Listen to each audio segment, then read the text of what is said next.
Anda masih di Detak Kepri. Saudara, pabrik komponen pelampung untuk pembangkit listrik tenaga surya terapung dibangun di Kota Batam. Hasil produksi pabrik tersebut dapat mendukung transisi energi konvensional menjadi terbarukan.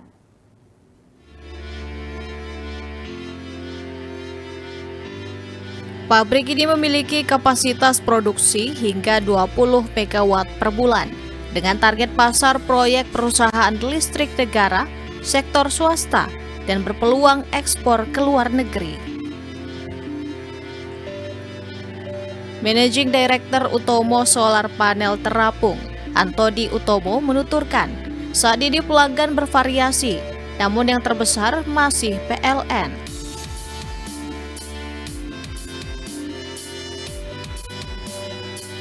Antoni menambahkan, komponen pelampung diproduksi secara domestik, menjadikan produk lokal dengan tingkat komponen dalam negeri mencapai 55%.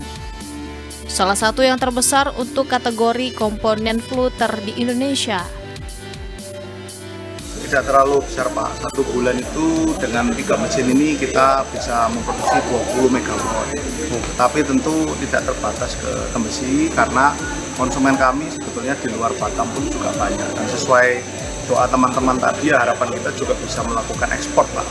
Karena dari Batam ini kan cukup strategis ya Pak, jadi kita bisa mengekspor ke negara tetangga dan seterusnya. Untuk klien sendiri Pak, dari mana Pak yang sudah bekerjasama dengan Utomo Pak? Kliennya dari mana?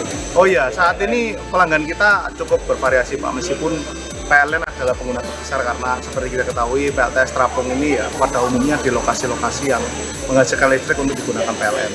Sementara Direktur Utama PLN Nusantara Renewable Harjono menyampaikan, PLTS Terapung memiliki keunggulan dibandingkan PLTS yang beroperasi di darat.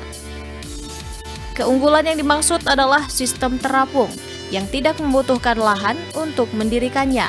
Dengan demikian dapat menghemat biaya lain. Terus terang saja, kalau kita landed itu kan kita kesulitan mungkin dari segi besar lahannya, ya apalagi di Pulau Jawa gitu ya. Itu kan landednya tanah-tanah kan ya juga cukup signifikan gitu ya. Kecuali mungkin tanah-tanah yang tidak mungkin kurang-kurang produktif misalnya gitu ya. Itu bisa kita optimalkan. Tapi kalau yang di sebenarnya ada untung dan ruginya. Katakanlah kalau misalnya di terapung atau di coating itu untungnya tadi lahan juga kita tidak ada pembuatan lahan, tapi dari segi pemasangan itu ada tantangan sendiri gitu ya. Kenapa seperti itu? Karena ya sebagai contoh misalnya di Cirata itu untuk membuat anchor-nya sendiri itu butuh teknologi khusus untuk masang, sehingga pada saat fluter itu ditaruh itu tidak akan lari kemana-mana, sehingga butuh jangkar atau Ada pembeban juga. ada jangkar yang bisa. Komponen pelampung yang diproduksi PT Yusopater memiliki 100 pekerja, yang mayoritas berasal dari lokal Batam. Demikian Bangun Shalendra melaporkan dari Batam.